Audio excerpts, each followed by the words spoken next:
ummahat wa ustadzat yang dirahmati Allah.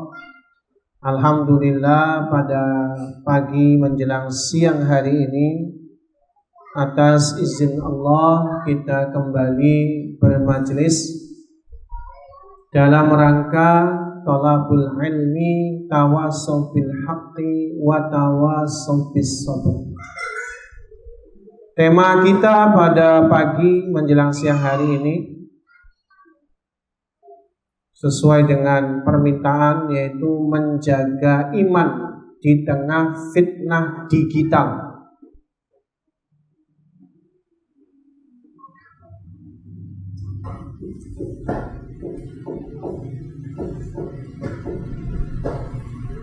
Muqaddimah. Iman adalah fondasi utama seorang muslimah dan kekuatan bagi keluarganya. Kalau mengambil perkataan seorang ulama yang mengatakan bahwa iman itu al-asasul ladzi yaqumu alaihi bina'uddin, fondasi utama berdirinya bangunan agama.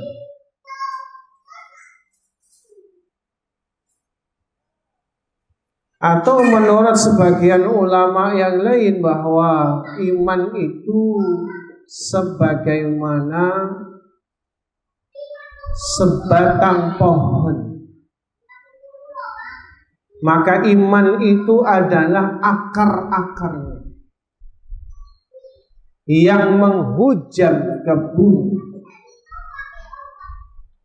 yang dengan akar yang baik, akar yang kuat menopang batang yang kuat. Dari batang pohon itu tumbuh ranting, dedaunan, dan berbuah dengan buah yang manis. Itu gambaran keimanan itu searjen itu, sefundamental itu pengaruhnya bagi seorang muslim atau muslimah. Begitu pula fondasi kekuatan bagi keluarganya. Kita membangun keluarga atas dasar keimanan. Itu berbeda dengan keluarga yang landasannya adalah material, nilai-nilai materi, keduniawiyahan, yang tentunya kita tahu ya, membangun rumah tangga, keluarga, tapi di atas fondasi materi dunia, itu diibaratkan seperti kita itu membangun rumah di atas sarang laba-laba yang begitu rapuh, bisa hancur kapanpun juga. Dan bagi orang beriman, ia menjadikan imannya itu sebagai barometer atas segala apa saja yang ada di dalam keluarganya. Apa yang baik menurut imannya, maka dia kerjakan. Apa yang jelek menurut imannya, maka dia tinggalkan. Namun jika iman melemah, kerusakan akan mudah masuk tanpa disadari. Apa bedanya para sahabat dengan kita? Kata Nabi, para sahabat orang beriman itu mereka adalah yara dzunubahu ka'annahu yaqa ala aslil jabal. Mereka orang-orang soleh, orang beriman, sebagaimana para sahabat ridwanullah alaihim itu, mereka melihat dosa-dosanya itu seolah-olah mereka berada di kaki gunung. Yaqa fi aslil jabal, di kaki gunung.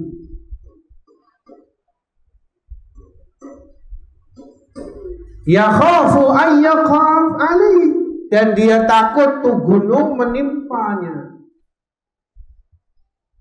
Makanya orang-orang beriman screening dosanya itu sangat ketat. Jiwanya senantiasa lawamah. Apa itu lawamah? An-nafsul lawamah. Jiwanya orang beriman itu lawamah, suka mencela diri sendiri, suka menghisab diri sendiri, suka memperhitungkan diri sendiri, bahkan menghukum diri sendiri.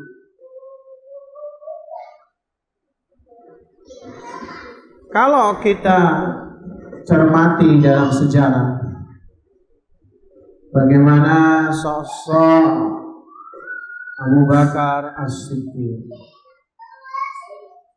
boro-boro meremehkan dosa. Suatu ketika dia naik seekor keledai, dia jatuh ke tanah, lalu membuat sebagian rumput tumbang, terkoyak tanpa manfaat.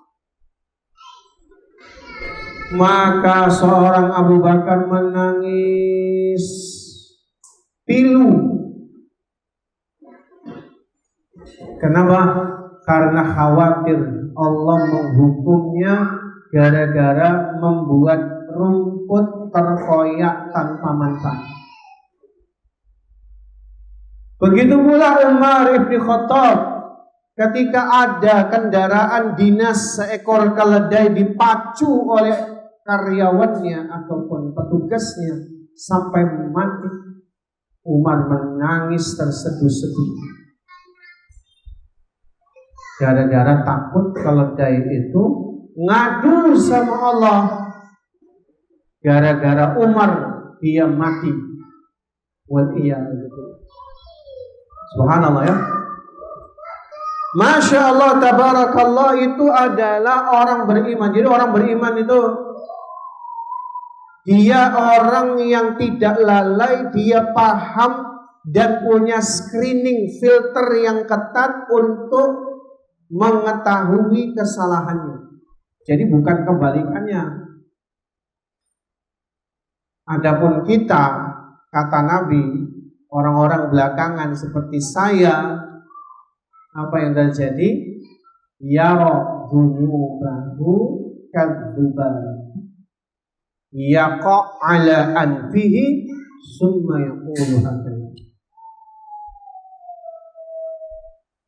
Yaitu adalah dia melihat dosanya seperti seekor lalat yang yaqa ala anfihi, dia bertengger di atas hidungnya, summa yaqulu hakana. Oh, terus kemudian dia berkata, cuma ini.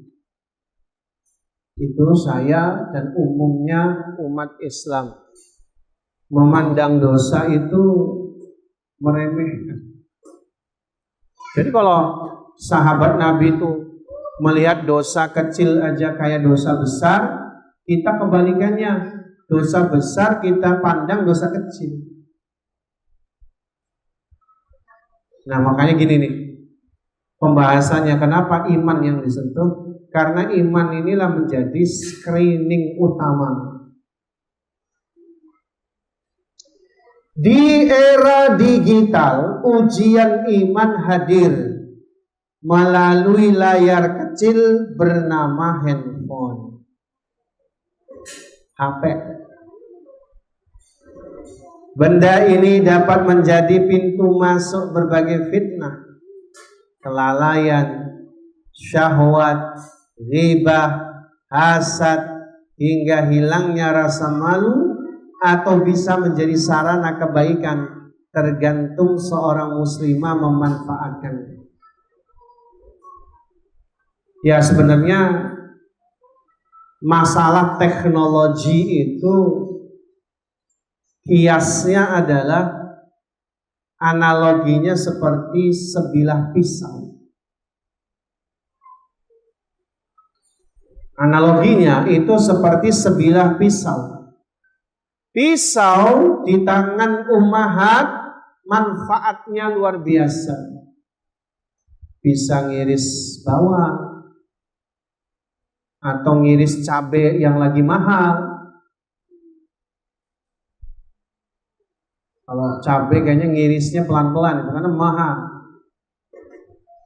Dijatah sehari 2 biji cabai. Ya Allah ya. Artinya kalau kita tengok, nggak ada pilihan lain ya, mic-nya putus-putus. Jadi kalau kita tengok bagaimana pisau itu sangat bermanfaat kalau dimanfaatkan, digunakan sebagaimana mestinya. Ngiris cabai, bawang, sayur, manfaatnya luar biasa. Tapi pisau kalau di tangan orang jahat, maka bisa digunakan sebagai alat untuk membunuh orang. Makanya teknologi itu secara hukum kiasnya, pendekatannya itu analoginya sebagaimana pisau tadi. Di satu sisi bermanfaat, di satu sisi mudarat.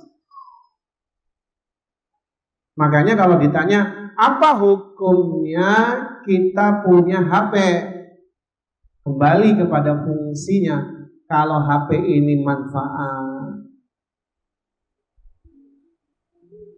bisa menjadi sarana bagi kita untuk menuntut ilmu, ya hukumnya masyru'.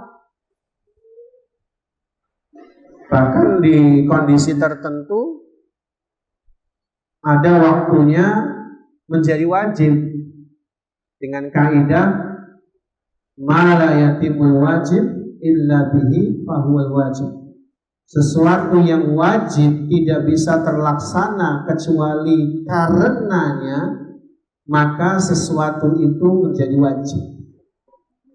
Pernah kita di era Covid ya cara belajar kita adalah pakai daring online.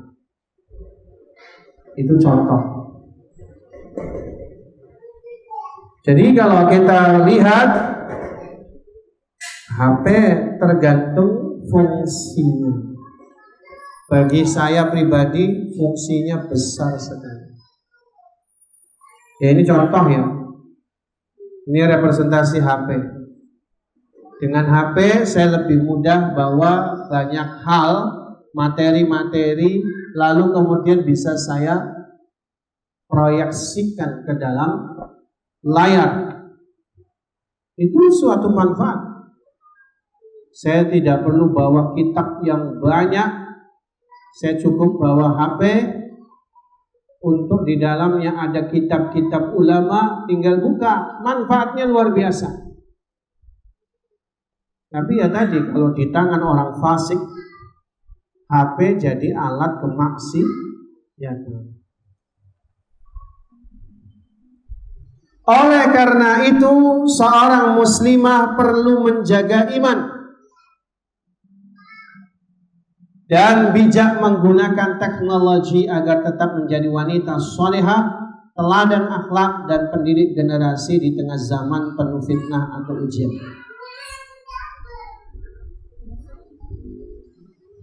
Saya tanya, kenapa seorang muslimah perlu menjaga iman? Jawabannya karena kenapa? Seorang muslimah harus menjaga iman. Karena pertanyaan kenapa itu bingung. Nah, dikatakan oleh Syekh Muhammad Shalih Al-Fauzan, al-fardu binal imani yakunu farisatun lil awhami wasyuhud hatta tahajjaba anhu ru'yatus salihah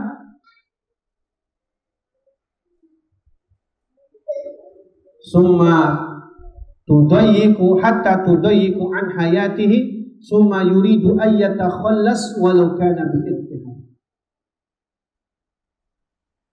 Jadi seorang muslimah kalau tidak ada keimanan, maka dia akan menjadi tunggangan hawa nafsu dan perasaannya, kebodohannya, keraguannya dalam Islam.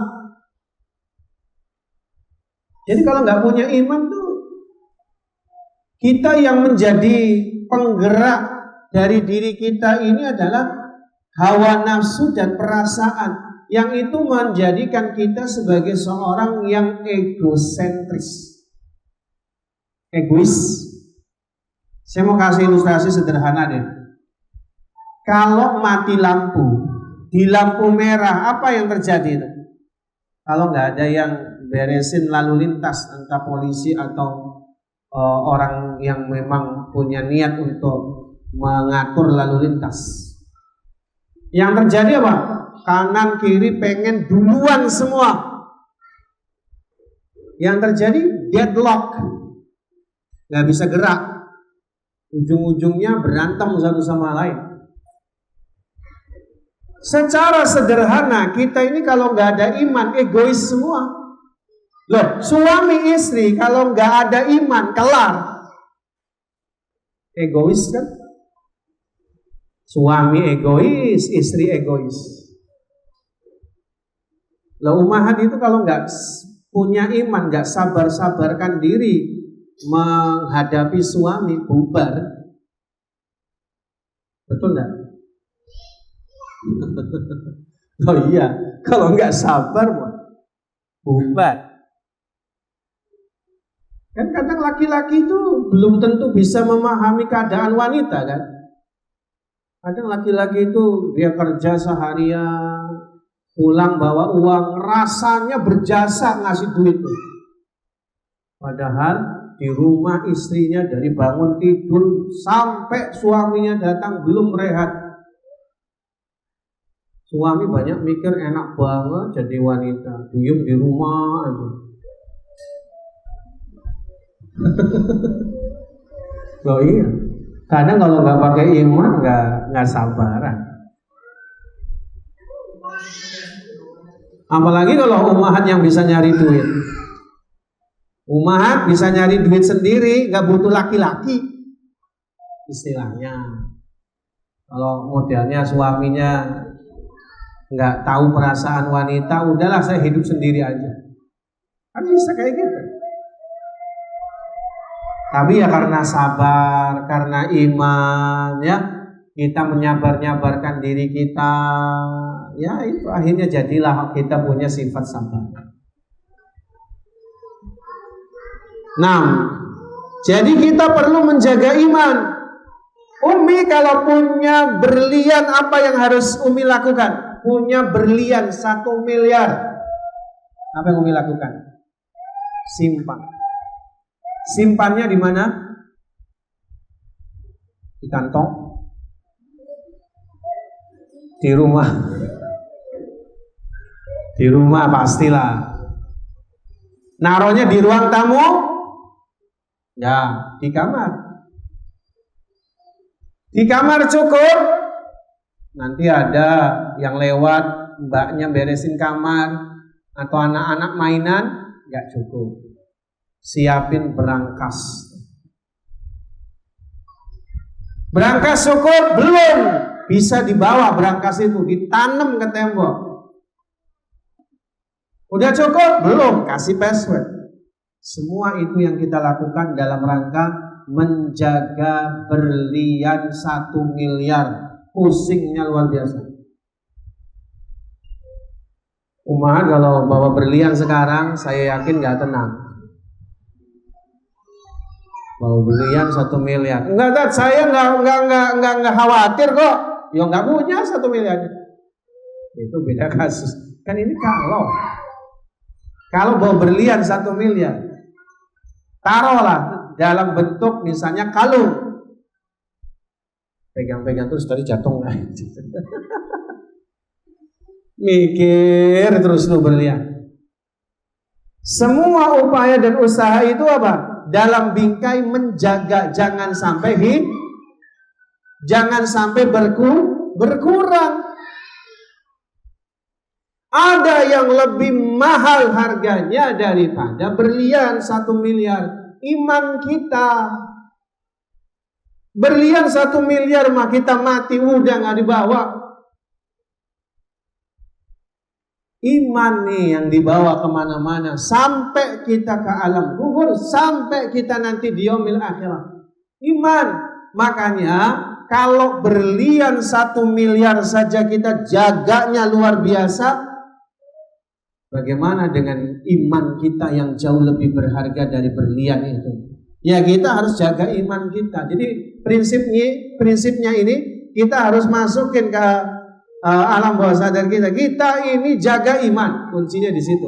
Kalau menjaga berarti meminimalisir sesuatu yang merusak, mengganggu kita terkait dengan keimanan kita. Akhirnya apa sikapnya? Bijak menggunakan teknologi agar tetap menjadi wanita shalihah, teladan akhlak dan pendidik generasi di tengah zaman penuh ujian. Kedudukan iman dalam kehidupan seorang muslimah. Iman adalah penggerak amal dan penentu arah hidup. Rasulullah SAW bersabda, "Ala wa inna fil jasadi mudghah, idza salahat salahal jasadu kulluh." Ketahuilah bahwa di dalam tubuh ada segumpal daging. Jika ia baik, maka baiklah seluruh tubuhnya. Ala wahyal qalb, ketahuilah itu adalah hati. Sekarang pertanyaannya, iman itu letaknya di mana? Hati. Diwujudkan dengan lisan, dibuktikan dengan anggota badan. Dibuktikan dengan anggota badan. Itu iman. Tapi kalau kita bicara iman itu apa? Hati, amalan hati. Berkata para ulama, fussiral imani bi a'malil bawatin. Iman itu ditafsirkan, diartikan sebagai amalan-amalan hati, amalan batin seseorang. Berarti apa? Kalau kita bicara imannya baik, maka baiklah amal ucapan kita. Kalau imannya jelek, jelek pula perkataan kita dan perbuatan kita. Itu namanya iman. Makanya sentuhannya, umahat, ini sentuhannya, seruan ini adalah iman. Kalau kita nggak ada iman, udah nggak usah dibahas ini. Karena orang beriman itu hidupnya nggak sesuka hatinya. Orang beriman itu hidupnya dalam naungan Al-Quran, As-Sunnah, dalam naungan kebaikan. Itu orang beriman. Apa yang baik dia kerjakan, yang jelek dia tinggalkan. Itu orang beriman. Orang beriman itu yang selalu senantiasa menyambut seruan Allah. Ketika kita diajarkan doa, Rabbana innana sami'na munadiyan yunadi lil imani an aminu bi rabbikum fa amanna. Ya Rabb kami, sesungguhnya kami mendengar seruan yang menyerukan kepada kami terkait dengan iman. Hendaklah kamu beriman, fa'amanna, maka kami beriman. Nah, itu. Maka kami beriman. Jadi orang yang beriman itu menyambut seruan keimanan itu. Dan setiap seruan keimanan itu mesti adanya apa tuh? Fi'lul awamir wa tarkun nawahi. Mengerjakan yang diperintahkan, meninggalkan yang dilarang. Konsepnya sederhana sebenarnya. Makanya termasuk banyak sekali amal ibadah yang berat itu sentuhannya iman. Contoh, ketika Allah berfirman, ya ayyuhalladzina amanu kutiba alaikumus, wahai orang yang beriman, telah diwajibkan atasmu berpuasa. Sentuhannya iman. Shoma Ramadan imanan wa ihtisaban ghufira lahu ma taqaddama min dhanbi. Iman lagi. Man kana yu'minu billahi wal yawmil akhir fal yukrim jarahu fal yuhsin dhaifahu, dan seterusnya. Sentuhannya iman lagi. Termasuk tarkul mungkarat, meninggalkan kemungkaran, itu sandarannya juga iman. Man kana yu'minu billahi wal yawmil akhir falyaqul khairan aw liyasmut. Siapa yang beriman kepada Allah dan hari akhir, berkatalah yang baik-baik, kalau enggak bisa diamlah. Jadi diam itu ibadah. Jadi pelajaran kita hari ini Ummahat dan Ustazat sangat tergantung keimanan kita masing-masing. Bagaimana aplikasinya nanti setelah kita belajar, tergantung imannya masing-masing. Kalau imannya baik, mudah dia tinggalkan kemungkaran. Kalau imannya jelek, lemah, yang ada cari-cari alasan. Ya, kalau imannya jelek itu mesti akan banyak cari-cari alasan. Bentuk fitnah digital bagi seorang muslimah. Kita masuk ke fitnah digitalnya. Apa tuh? Bentuk-bentuk fitnahnya, yang pertama kelalaian waktu. Waktu habis tanpa terasa karena scroll. Yang di scroll baju terus. Nah tuh. Ya scroll aja. Check out mah nanti. Cuma check out aja itu waktunya habis. Apalagi kalau doyan nonton. Ya kadang kita ini perikhwanan kita ya bagus. Kita ini Masya Allah luar biasa, amalnya bagus, totalitas. Cuma saya miris kalau ada pasangan tuh suami istri ta'awunnya sangat kuat, tapi bukan pada perkara melahirkan amal soleh. Tolong menolongnya apa? Tolong menolong nonton film. Menyebutnya kaum sufi. Tahu kaum sufi? Suka film. Bukan sufi tasawuf. Sufi suka film. Ya luar biasa.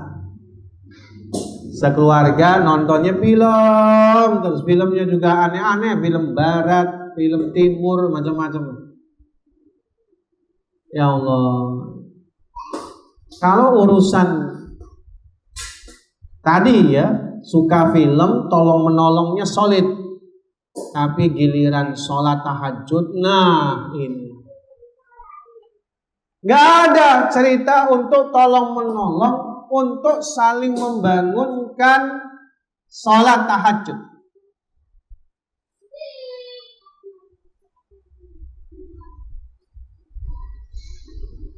Nabi Shallallahu Alaihi Wasallam bersabda, rahimallahu imra'atan istaiqadat lailuha summa istaiqadha zawjaha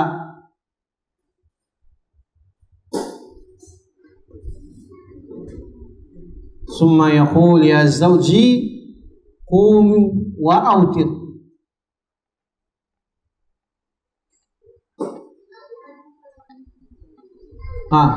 Apa kata Nabi? Allah merahmati seorang wanita yang ketika dia bangun malam sholat tahajud, dia tolong suaminya, bangunkan suaminya. Dia katakan kepada suaminya, wahai suamiku, bangunlah, sholatlah tahajud dan witirlah. Dan kalau suaminya tetap tidak bangun, percikkan dengan air, bukan api. Api serem, air.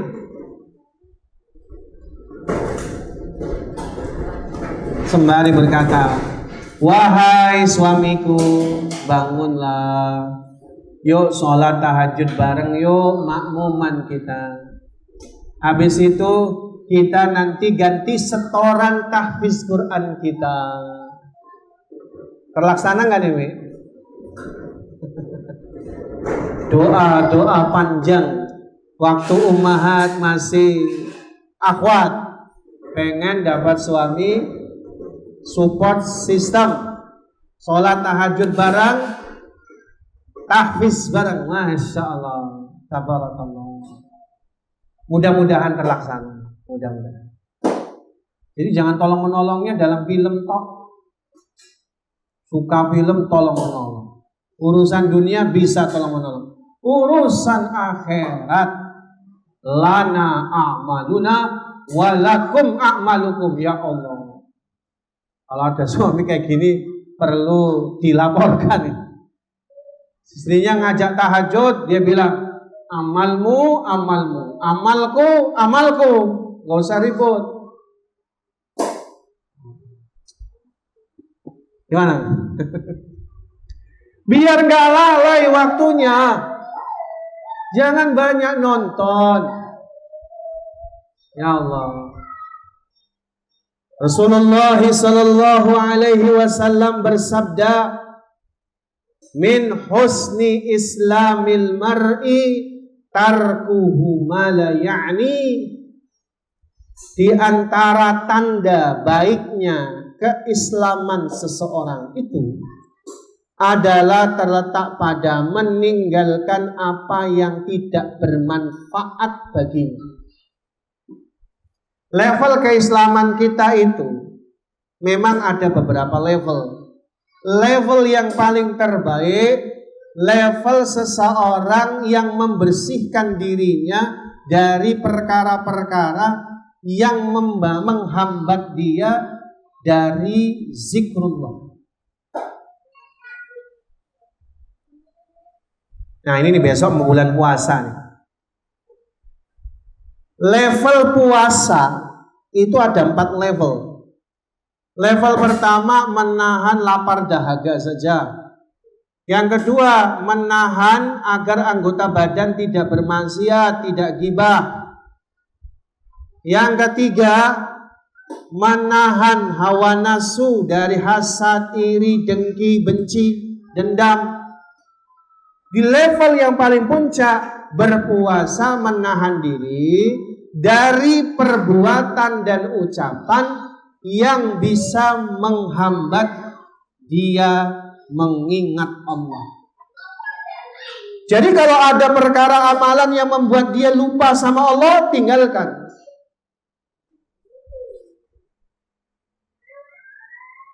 Jadi ini tingkatan puasa level paling puncak. Kalau ada barang, perkataan, perbuatan yang membuat dia jauh dari Allah, tinggalkan, berpuasa dia di situ.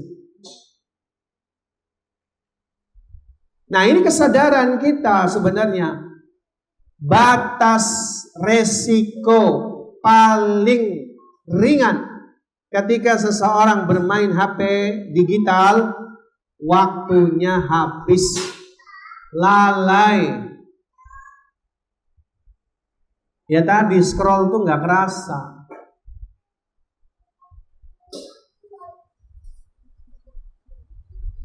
Makanya ada beberapa asatidzah dan ikhwan ya, saat antum tuh bikin TikTok lah untuk kajian. Saya alhamdulillah sampai sejauh ini belum pernah. Karena yang saya dengar dari beberapa sumber, orang kalau sudah buka TikTok, Instagram, waduh, nggak kelar-kelar. Cuma ngeliatin kucing, ya Allah. Kucing diliatin terus. Suami malah nggak diliatin.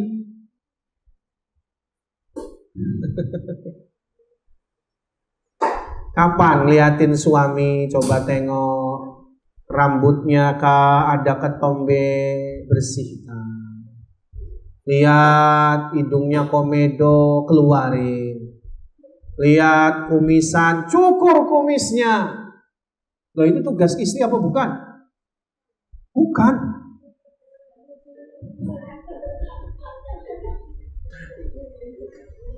Itu cara berkhidmat sama suami. Lihat telinganya kotor, hitam, bersihkan. Jadi nggak ada kata nganggur sebenarnya. Jadikan itu sebagai tasliyah, hiburannya ummahat, daripada scroll. Kalau tradisi Arab itu semua tugas istri ya. Culture-nya orang Arab, yang saya sebutkan itu tugasnya istri. Bahkan kalau suami mulutnya bau, yang disalahkan jangan suami, istrinya. Ngurus apa enggak? Jadi jangan ngeluh istri, ngeluh suami saya mulutnya bau. Yang salah istrinya. Kenapa mulutnya suaminya bau? Dia sok gigikan.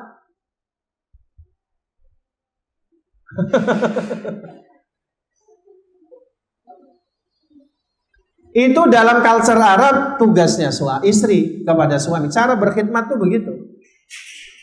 Makanya ketika suami jenggotnya ataupun kumisnya itu belum dicukur, istri yang harus nyukur. Tradisi Arab. Karena orang Arab itu wanitanya satu tidak nyuci baju, tidak nyuci pakaian, tidak nyuci piring, tidak belanja di pasar, tidak memasak, tidak bersih-bersih dapur, tidak pula bersih-bersih rumah. Yang nganter anak sekolah orang lain itu kalau culture Arab. Makanya istri on fire ngurus suami. Nah, culture-nya nggak cocok sama kita. Gimana Tat kalau tugasnya istri sampai ngupak-ngupak masalah kuping, masalah nggak cukup waktunya. Iya, karena di dalam kultur kita orang-orang Indonesia wanitanya malah sibuknya di dapur. Sibuknya ngurusi rumah, anak, dan seterusnya. Memang gak ketemu. Didoain suaminya, ya Allah, berikanlah rezeki pada suami saya, ya Allah, sebulan 50 juta aja. Biar saya itu ya gak usah nyuci baju, yang nyuci itu ART. Itu gak apa-apa. Emang salah? Biar saya fokus ngurus suami. Ini wacana sih ya. Gak apa-apa, doa. Jadi jangan sampai nganggur. Sebenarnya kuncinya jangan sampai nganggur. Jangan sampai kita ini punya perbuatan yang sia-sia. Jadi kalau ada waktu jeda, gak usah HP, urus suami aja deh.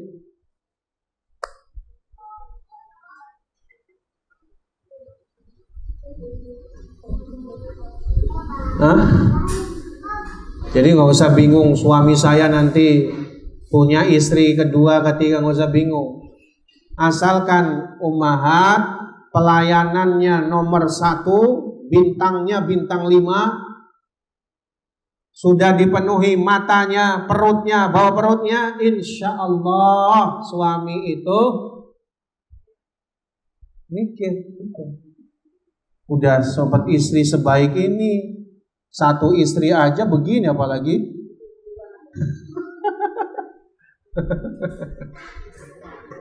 Ya sebenarnya kalau kita tengok banyak kelalaian waktu.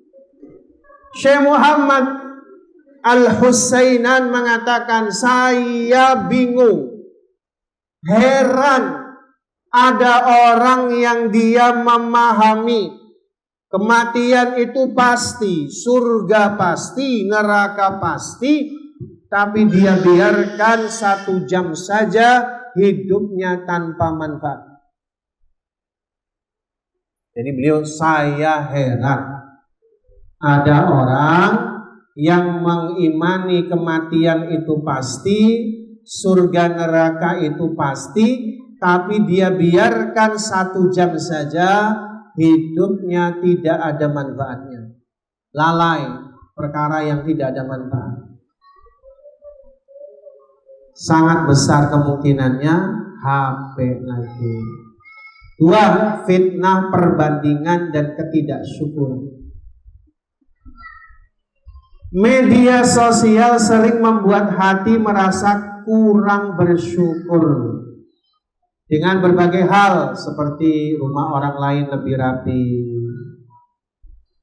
anak orang lain lebih pintar, suaminya lebih tajir, hidup orang lain tampaknya lebih bahagia, dan lain sebagainya.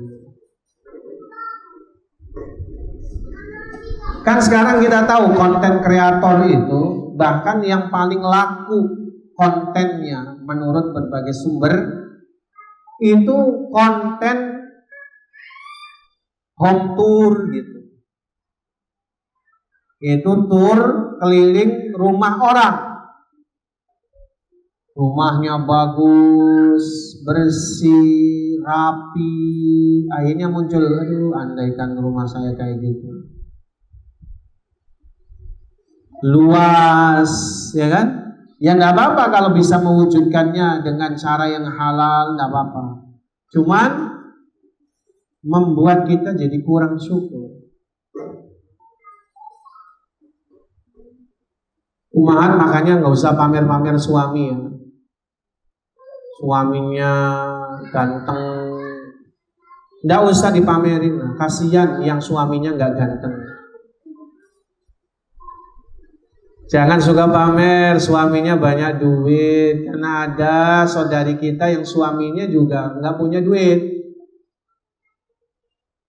Jangan suka pamer suaminya dalam keadaan kebaikan, rumahnya bagus, kendaraannya oke, nggak usah. Kasihan yang suaminya baru bisa memberikan tempat berteduh ala kadarnya. Kasihan. Jadi kita itu jangan sampai egois lah. Ya di satu sisi kita mensyukuri, tapi ada orang yang tersayat hatinya. Iya, tergantung hati orang masing-masing. Tetapi faktanya dalam 85 penelitian di Harvard University of America, bahwa apa yang kita sajikan dalam media sosial menyakiti saudara kita. Itu sudah terbukti. Nggak sengaja, cuman ya mau nggak mau. Makanya Nabi Shallallahu Alaihi Wasallam betul-betul menjaga perasaan para sahabatnya, sangat menjaga. Supaya apa? Supaya tidak berkecil hati para sahabatnya itu. Karena kalau sudah, maaf ini kita siklus. Di penelitian itu siklusnya adalah banyak orang yang sakit hati, 1. Kedua, jadi benci. iri, benci. Kalau sudah benci, memusuhi.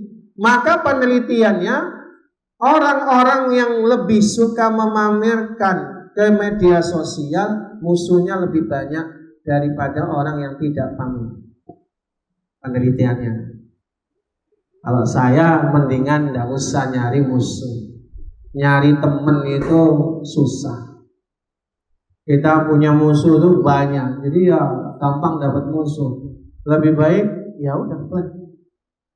Apalagi kita yang sudah ngaji. Ya saya kadang juga ditanya, status antum toh nggak ada kehidupan keluarganya, apakah baik-baik saja? Ya baik-baik saja, alhamdulillah. Tapi kan nggak perlu saya pamerkan kehidupannya, kan? Kehidupan keluarga nggak perlu. Paling ya sharing kebaikan, nasihat, nggak apa-apa. Tujuannya adalah menjaga hati kita satu sama lain. Lihat An-Nisa 32. Wala tatamannau ma faddalallahu bihi ba'dakum ala ba'd. Janganlah kalian iri terhadap apa yang Allah lebihkan pada sebagian yang lain. Termasuk anak yang lebih pintar ya. Sekarang saya mau nanya lebih dalam. Ketika kita punya anak hafiz, lalu kita kemudian bilang kepada seorang ibu yang sudah mendidiknya luar biasa, tapi belum hafiz. Lalu kita katakan, ya anak saya mah hafiz 30 juz. Ini termasuk kebaikan apa keburukan? Itu terjebak pada takasur, berbangga-banggaan. Ingat yang namanya takasur itu dalam ayat itu takasur bil amwal wal aulad, berbangga-banggaan dengan harta dan anak-anak, walaupun bingkainya tahfiz. Tapi dengan kita ucapkan di hadapan orang, ya anakmu mah, anak saya 30 juz. Nah, itu kalimatnya sudah satu, ujub sombong. Ya kan? Kedua, apa yang terjadi menyakiti perasaan orang? Takasur, berbangga-banggaan. Kita pahami bahwasanya yang memasukkan anak atau yang membuat anak itu bermanfaat untuk keluarganya dan memasukkannya bukan persoalan hafiz saja, tapi bagaimana dia mengamalkan isi Al-Quran. Kalau cuma menghafal, maaf, orang Yahudi banyak hafal Quran. Maaf, di zaman Nabi, Al-Walid bin Al-Mughirah, ahli sastranya Arab, sekali dengar Quran hafal, walaupun gak beriman. Makanya kalau kita semua memahami hal itu, minimal ya, jagalah sikap kita. Gak usah membanding-bandingkan dengan orang lain. Ibu gak usah bandingin dengan orang. Jangan bilang ke suami itu, ayah suaminya fulana binti fulan, dia mah rajin kerjanya, rezekinya banyak. Tuh lihat keluarga tuh itu beli dia kulkas baru, kita kapan beli kulkas? Nah, akhirnya kan, kalau di antara umat saya kira nggak ada, orang umum ini awam. Di antara umat nggak ada kan? Alhamdulillah. Jangan, kasihan suaminya. Jadi apa yang datang dari suaminya syukuri, udah. Ada sedekah lebih utama. Jadi bahayanya itu kita kalau, maaf ya, menampakkan hidup sosial mapan, lalu kemudian kita malah tidak bersedekah, itu bahaya, lebih bahaya lagi. Karena orang taunya kita itu kaya, lalu kemudian diminta kita nolak, itu bahaya, lebih menyakitkan. Makanya memang lebih enak tuh cooling down ya, Lebih enak itu tawadhu, atau bahasa Indonesia apa? Down to earth, ya, membumi. 3, fitnah tabarruj dan hilangnya rasa malu. Ini banyak banget yang sampai ke saya. Sebagai muslimah tanpa sadar menampilkan aurat, kehidupan pribadi, bahkan masalah rumah tangga ke ruang publik. Itu tidak lain adalah tabarruj. Allah berfirman di dalam surat Al-Ahzab ayat 33, A'udzu billahi minasyaitonir rajim wa la tabarrajna tabarrajal jahiliyatil ula. Dan janganlah kamu berhias dan bertingkah laku seperti orang jahiliyah yang jahil. Jadi gini, kita harus memahami ummahat, yang namanya wanita mau pakai cadar saja, apa kata Nabi? Idza kharajatil mar'a min baitiha, jika seorang wanita itu keluar dari rumahnya, istashrafahash syaitan, maka syaitan akan mengikuti dan menghiasinya sehingga nampak indah di mata laki-laki yang bukan suaminya.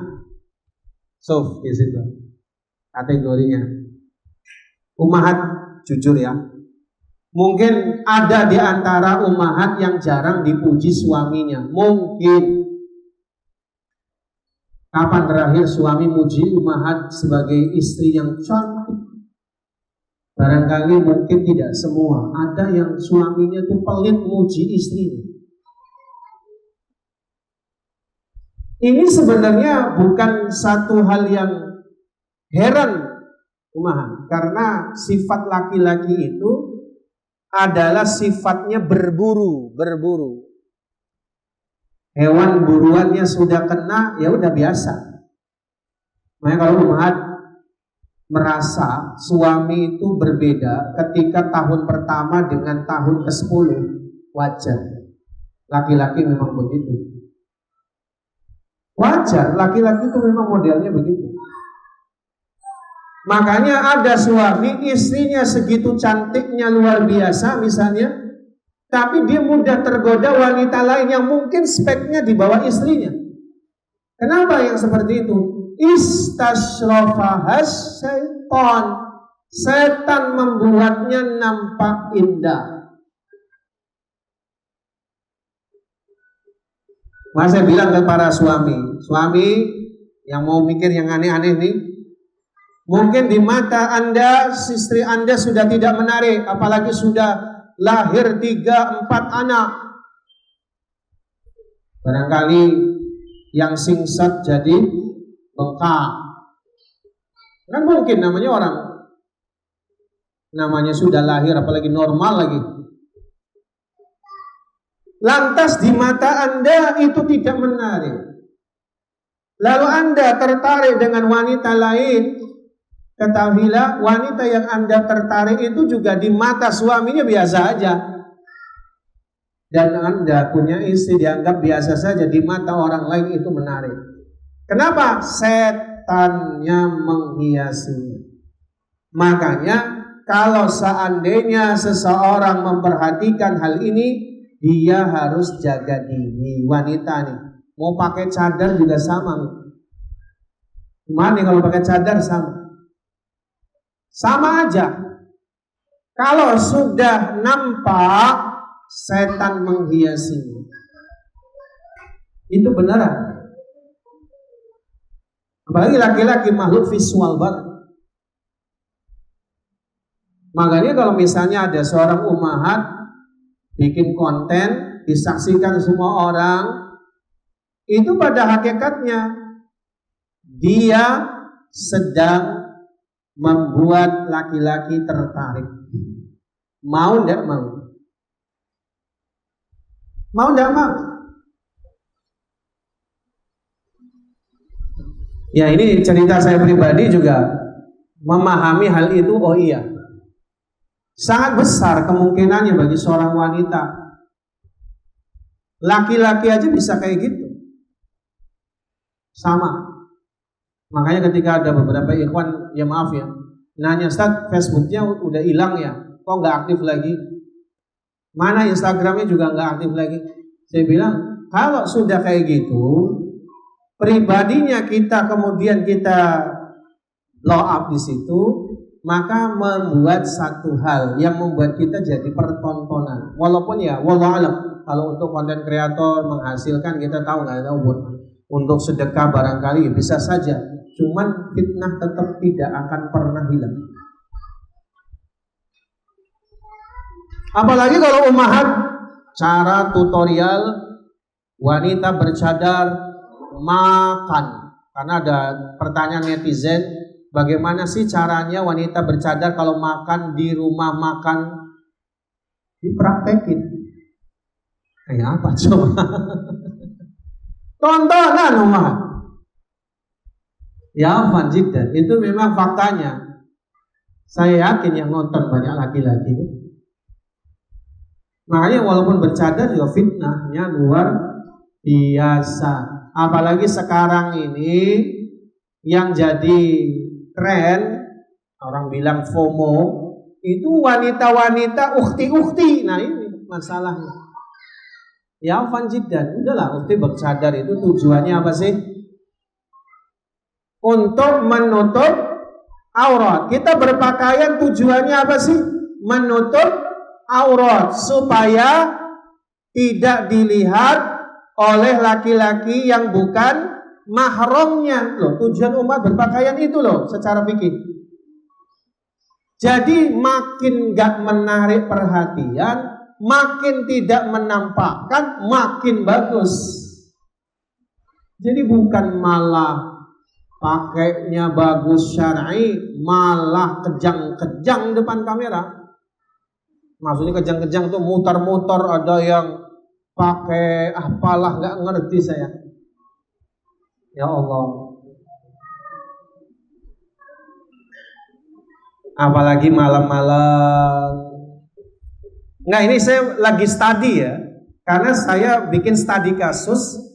Kemudian saya discuss juga dengan beberapa asatidzah yang lain terkait dengan hukumnya seorang wanita main TikTok demi mengejar monetasi, lalu dia harus live. Sementara live itu sekian jam sampai tengah malam, di roomnya itu ada laki-laki yang masuk. Saya sendiri belum pernah mempraktekannya, tapi menurut sumber beberapa asatidzah ngomong begitu. Kalau yang datang ramai, ya bayangin wanita ditonton berapa banyak macam orang.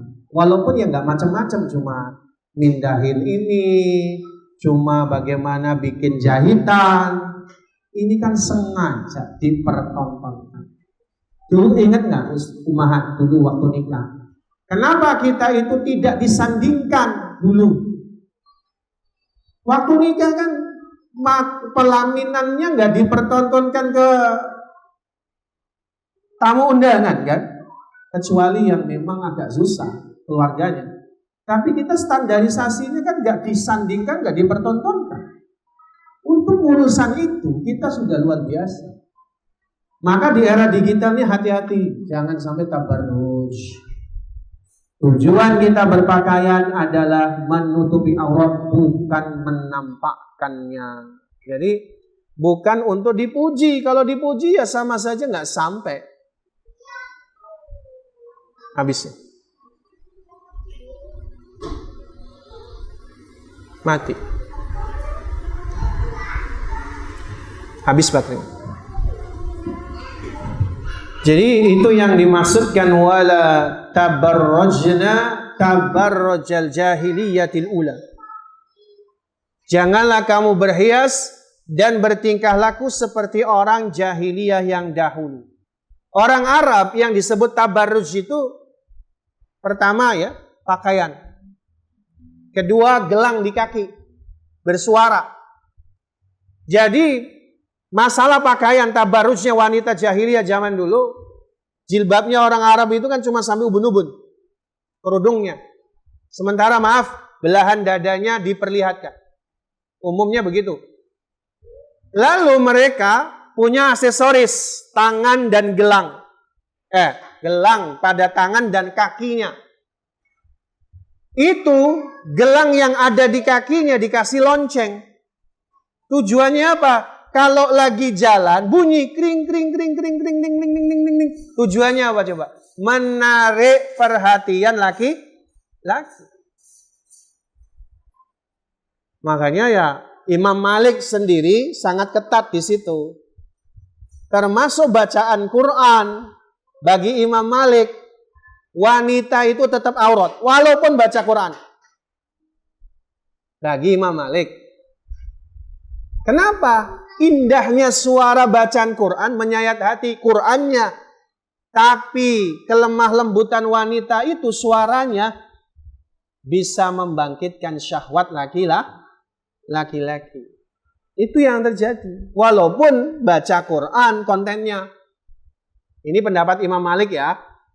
Jadi kalau menurut Imam Malik, bacaan Qurannya seorang wanita diperlihatkan ke laki-laki itu aurat.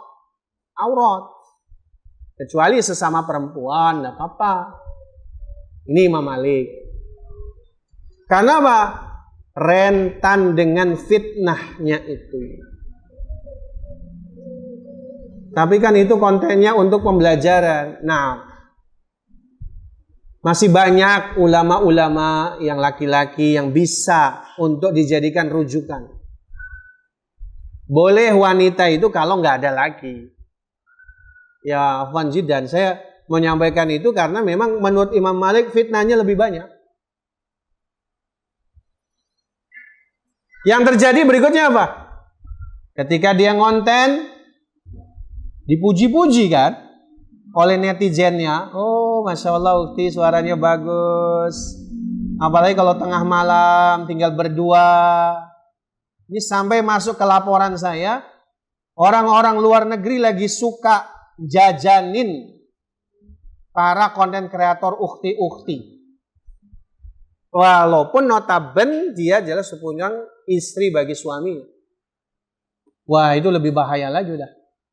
Nanti sedikit perbedaannya, dia di ruangnya, di roomnya dipuji-puji, di rumah dimarah-marah sama suami. Apa yang terjadi? Allah, kamu ini marahin saya, orang lain muji saya. Ya.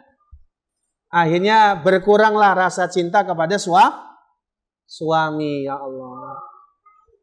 Hilang rasa malu. Kalau sudah nggak punya malu, wanita, wah bahaya sekali. Walaupun bersadar. Ngeri sekarang. Makanya fitnah ini dihindari lazah. Ummahat. Manfaat dan madharatnya ditimbang tuh lebih banyak madharat daripada manfaat. Kalau nyari rezeki, kalau menurut saya ya udahlah, yang real-real aja lah. Dagang beneran. Nggak usah kita nyari aneh-aneh konten-konten seperti itu. Benteng iman bagi seorang muslimah. Pertama, muraqabah.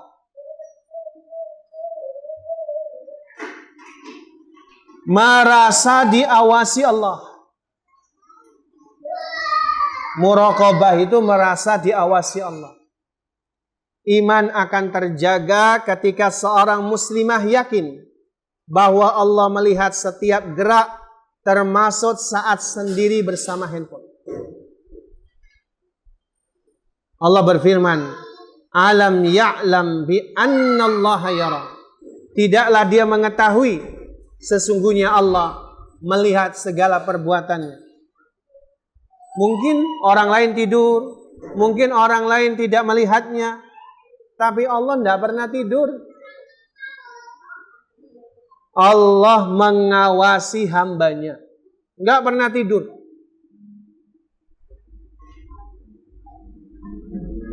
Jadi biarpun suaminya sudah tidur, Allah tidak tidur.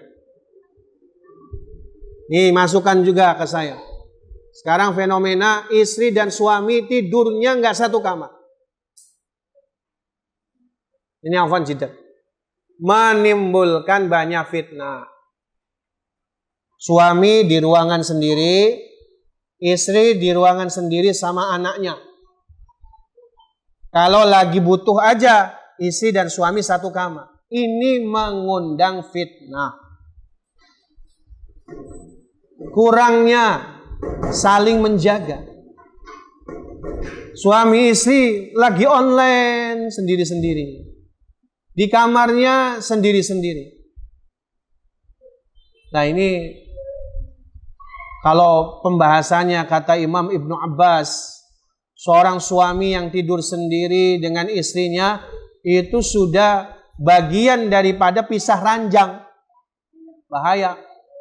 Ya tergantung niat. Cuman itu bisa bahaya.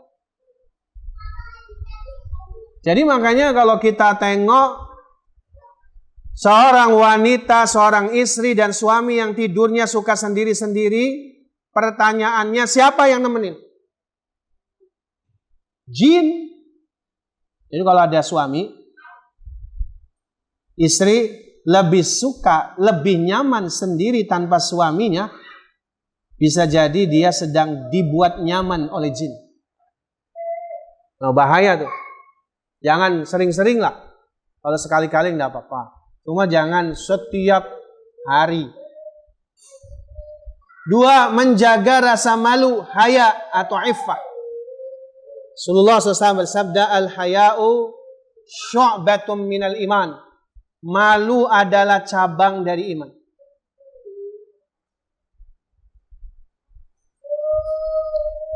Tiga, ilmu dan zikir sebagai penjaga hati.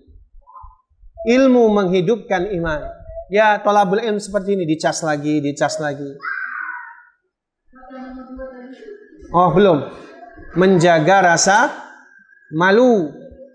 Malu adalah cabang dari iman. Al-haya'u syu'batum minal iman.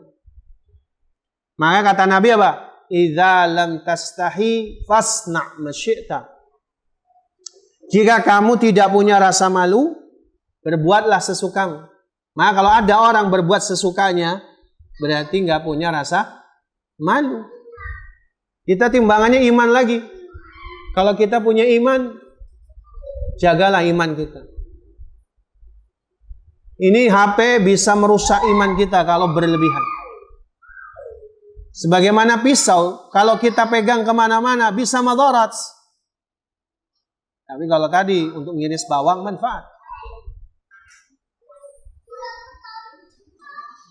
3 ya, ilmu menghidupkan iman.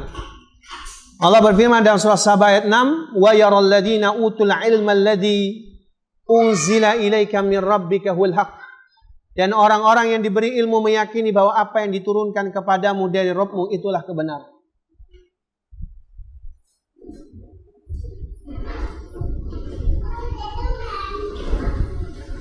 Jadi ilmu itu mendatangkan keyakinan. Namanya ilmul yakin. Zikir menenangkan hati. Nah ini problem besar nih. Yang membuat kita lebih nyaman ke HP daripada zikir, berarti problemnya hati. Allah berfirman di dalam surah Ra'd ayat 28, "Ala bidzikrillahi tatmainnul qulub." Ingatlah hanya dengan mengingat Allah hati menjadi tenang.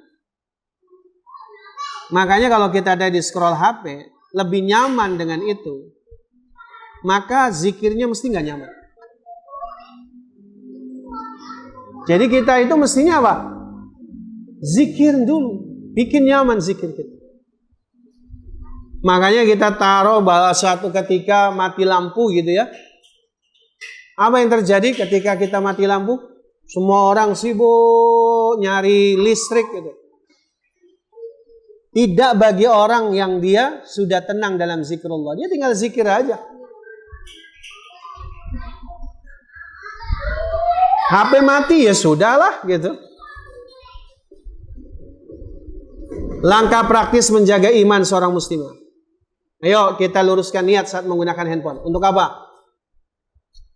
Apakah menambah kedekatan dengan Allah atau tidak? Menambah ilmu apa tidak? Menambah ghirah, semangat atau tidak dalam kebaikan? Kalau enggak, tinggalkan. 2, batasi waktu bermedia. Terutama di waktu bersama keluarga. Maaf, dulu disebut ainul khain, mata yang khianat, ketika dia bersama pasangan ngelirik yang lain. Itu namanya ainul khain, mata yang berkhianat. Makanya ketika suami istri sedang quality time bareng, matikan HP udah. Jangan suami lihat HP, istri lihat HP. Itu bisa berkhianat.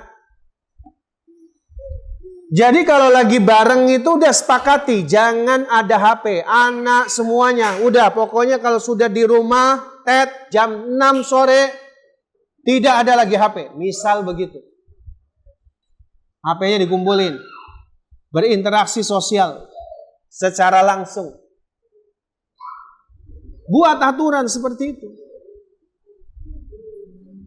Jadi kalau sudah masuk rumah, misalnya jam 19.30 misalnya, atau kalau saran saya maghrib itu udah nggak usah megang HP. Aturannya gitu. Yang ada interaksi antara keluarga. Buat aturan. Dan kalau sudah bersama keluarga, jangan megang HP, gitu aja.